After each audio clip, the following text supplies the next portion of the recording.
Hello दोस्तों, मैं JK set L set NTA net paper 2 education के सीरीज़ का एक और वीडियो लेकर आया हूं। दोस्तों, हम डिस्कस कर रहे हैं unit number 2 history, politics and economics of education. इसमें कल हमने डिस्कस किया था सेकेंडरी एजुकेशन कमीशन और आज हमारा टॉपिक है कोठारी एजुकेशन कमीशन 1964 to 66। दोस्तों, अब तक के जितने भी वीडियोस हमने डिस्कस किए हैं उन सारे वीडियोस का लिस्ट आपको मिलेगा प्ले लिस्ट में, जहाँ पे एजुकेशन पेपर 2 के नाम का लिस्ट है। उसके अलावा पेपर 1 भी हम डिस्कस कर रहे हैं, वो वीडियोस आपको मिलेंगे JK set L set NTA net के नाम का जो लिस्ट है।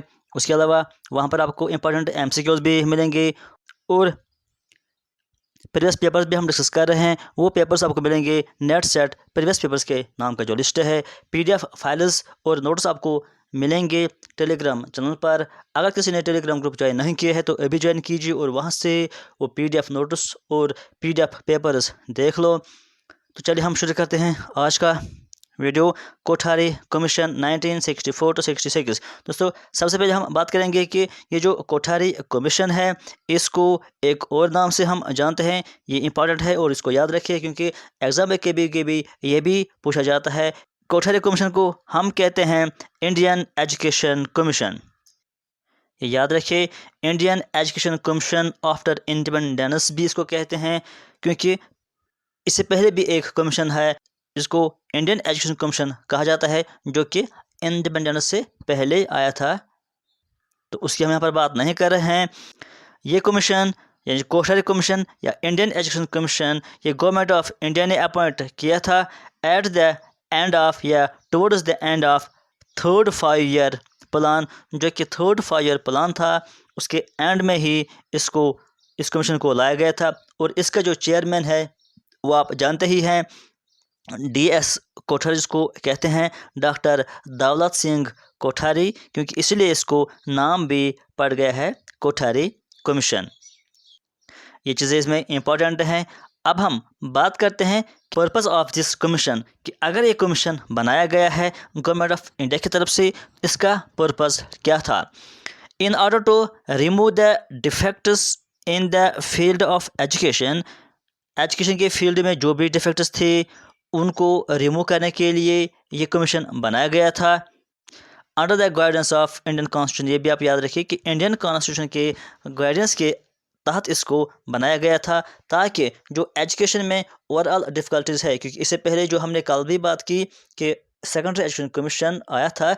सेकेंडरी एजुकेशन कमीशन सिर्फ और सिर्फ सेकेंडरी एजुकेशन पर फोकस कर रहा था, यानी सेकेंडरी एजुकेशन में क्या क्या प्रॉब्लम्स हैं, क्या क्या फील्ड्स हैं जहाँ पर इम्प्रूवमेंट लाने की ज़रूरत है, कहाँ कहाँ पे चेंज करने की ज़रूरत है, लेकिन ओनली एट सेकेंडरी लेवल वो आया था। इसलिए ये कमीशन लाया गया था ताकि ओवरऑल जो एजुकेशन सिस्टम है उस पर फोकस किया जाए और ओवरऑल एजुकेशन में कहाँ कहाँ पर प्रॉब्लम है, कहाँ कहाँ पर इम्प्रूवमेंट की ज़रूरत है, तो उस पर फोकस किया जाए और वो प्रॉब्लम्स दूर की जाएँ, इसलिए ये कमीशन बनाया गया था। तो अब हम बात करेंगे कोठारी कमीशन का रिपोर्ट जो है उसके बारे में कि किस तरह का रिपोर्ट उन्होंने दिया है।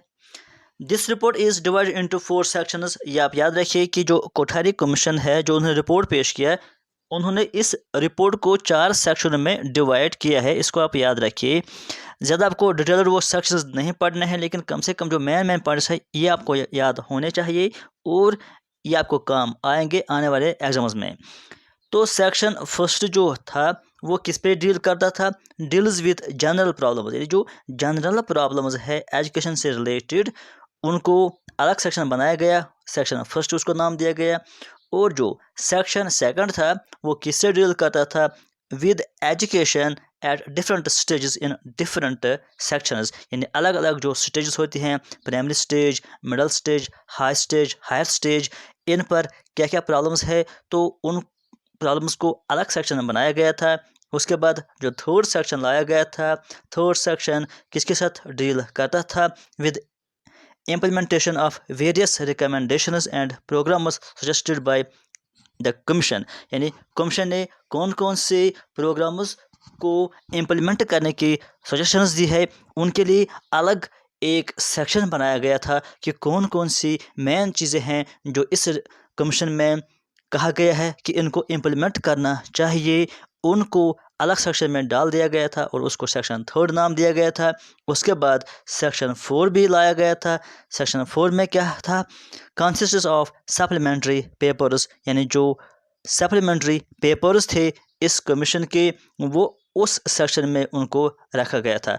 अब यहाँ पर जो रिकमेंडेशंस इस कोठारी कमीशन ने किए हैं वो बहुत सारे रिकमेंडेशंस हैं, उनको हम यहाँ पर डिस्कस नहीं करेंगे और वो इतना इम्पोर्टेंट भी नहीं है एग्ज़ाम पॉइंट ऑफ व्यू के हवाले से। लेकिन इस कमीशन में जो कि मेन चीज़ें हैं और इम्पोर्टेंट चीज़ें हैं उस पर हम बात करेंगे यहाँ पर, जो कि एग्ज़ाम पॉइंट ऑफ व्यू से बहुत ही इंपॉर्टेंट है और जिनसे क्वेश्चंस अक्सर आते हैं। लेकिन फिर भी अगर आप इसको डिटेल्ड पढ़ना चाहते हैं तो आप कमेंट कीजिए, तो फिर मैं आपको ये नोटिस प्रोवाइड करूँगा ताकि आप इनको डिटेल्ड पढ़ लेंगे। तो सबसे पहले बात करेंगे कि unique feature of this commission, कि इस कमीशन का क्या फीचर ऐसा था जो इस कमीशन को यूनिक बना देता है बाकी कमीशनों से, क्योंकि इससे पहले भी बहुत सारे कमीशनर्स आ गए थे। तो यूनिक फीचर में इसका क्या है, पहला पॉइंट जो है इसका, ऑल द 5 अर्लियर कमीशनर्स, ये भी आप याद रखिए कि इससे पहले 5 कमीशनर्स रिलेटेड एजुकेशन आ गए थे। उन 5 कमीशनर्स में क्या था, वो 5 कमीशनर्स अलग अलग चीज़ों के लिए आए थे, यानी कोई सेकेंडरी के लिए आया था, कोई हायर एजुकेशन के लिए आया था, कोई प्राइमरी एजुकेशन के लिए आया था कोई कमीशन किसी और चीज़ के लिए आया था। कोई भी एक कमीशन ऐसा नहीं था इससे पहले कि जो ओवरऑल एजुकेशन पर एक साथ बात कर सके। लेकिन ये पहला कमीशन ऐसा है, कोठारी कमीशन या Indian education commission after independence, ये पहला ऐसा कमीशन है कि जिसने एक साथ पूरी एजुकेशन सिस्टम की बात की है, पूरी एजुकेशन सिस्टम में क्या क्या प्रॉब्लम्स हैं, कहाँ कहाँ पे कुछ रिकमेंडेशंस की ज़रूरत है, कहाँ कहाँ पे चेंजेस की ज़रूरत है, ये सारा उन्होंने इसमें बयान किया था। और ये बात आप याद रखिए कि ये जो कमीशन है कोठारी कमीशन, ये एक कॉम्प्रिहेंसिव रिव्यू है ऑफ एंटायर एजुकेशन सिस्टम, जो अभी मैंने आपसे कहा।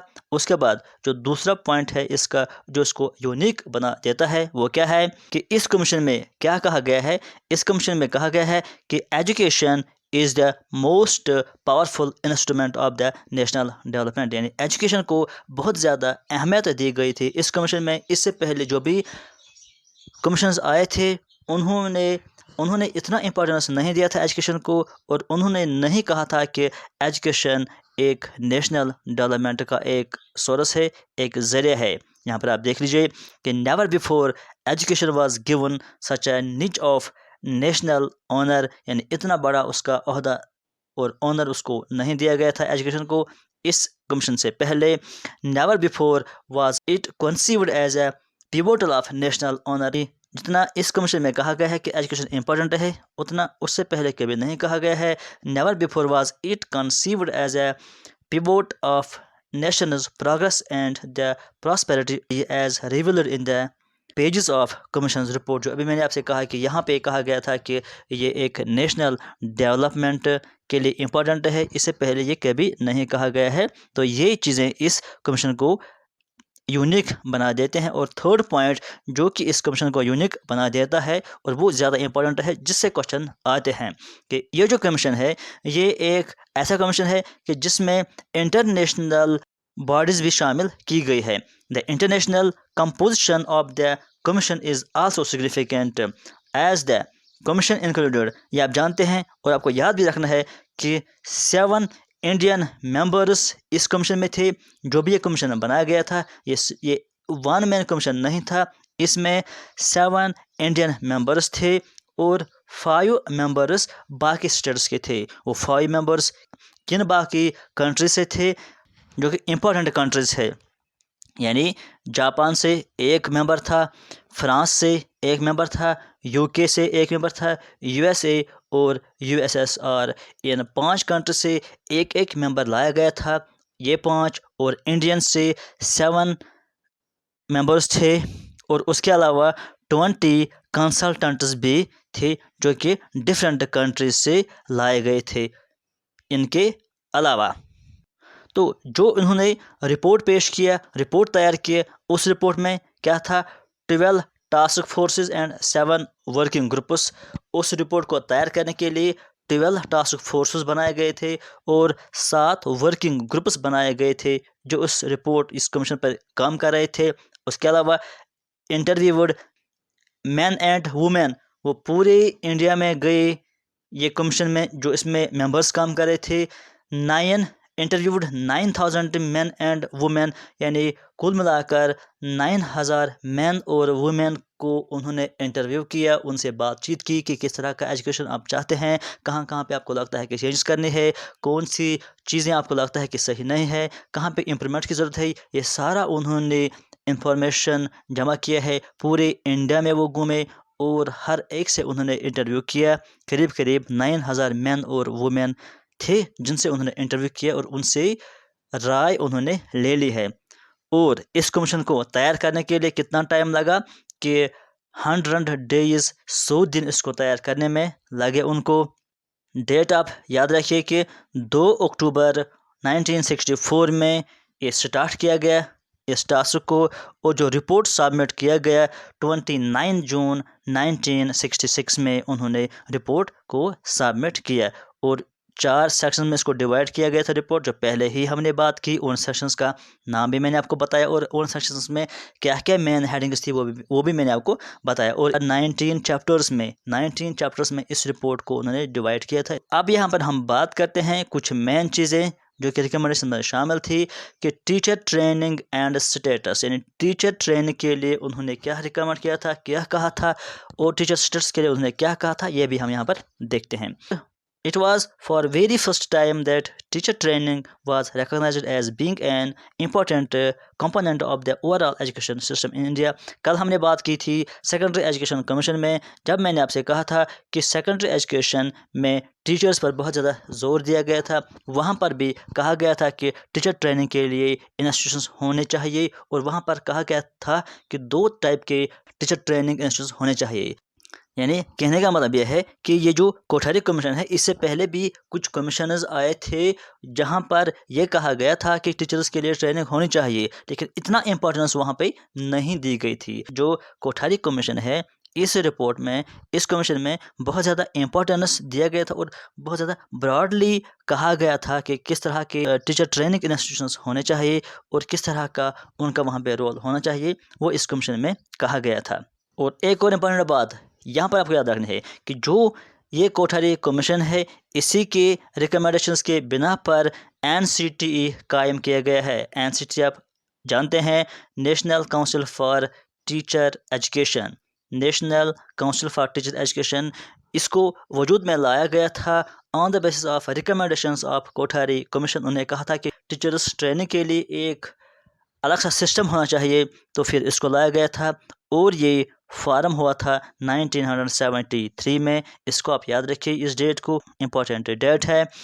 अब यहाँ पर इसके हम देखते हैं कि main objective of the NCTE, ये जो national council for teacher education है, इसका क्या काम है।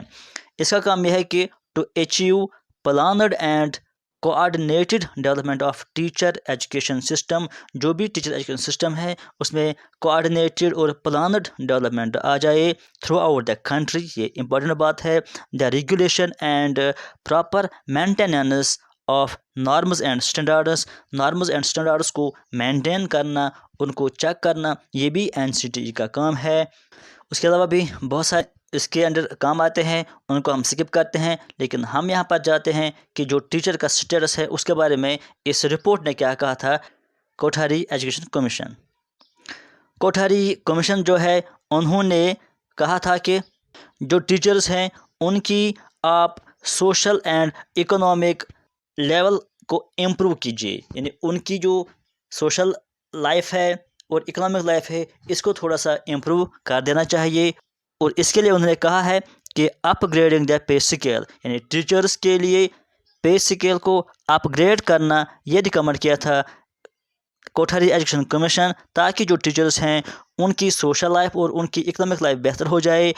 और जब उनकी वो दोनों लाइफ हैं, सोशल लाइफ और इकोनॉमिक लाइफ बेहतर हो जाएंगे, तो तब वो अपना पूरा जो उनका कंट्रीब्यूशन है एजुकेशन पर देंगे और अपने बच्चों को एजुकेशन प्रोवाइड करने में वो सारा टाइम वहाँ पे पूरी तरह से सर्व करेंगे और वो पूरी कोशिश करेंगे कि चिल्ड्रन को डेवलप करने में, ताकि और उससे क्या होगा कि नेशन में जो नए चिल्ड्रन हैं उनमें अच्छी एजुकेशन आ जाए, अच्छे से वो डेवलप हो जाएंगे तो नेशन आगे बढ़ जाएगा।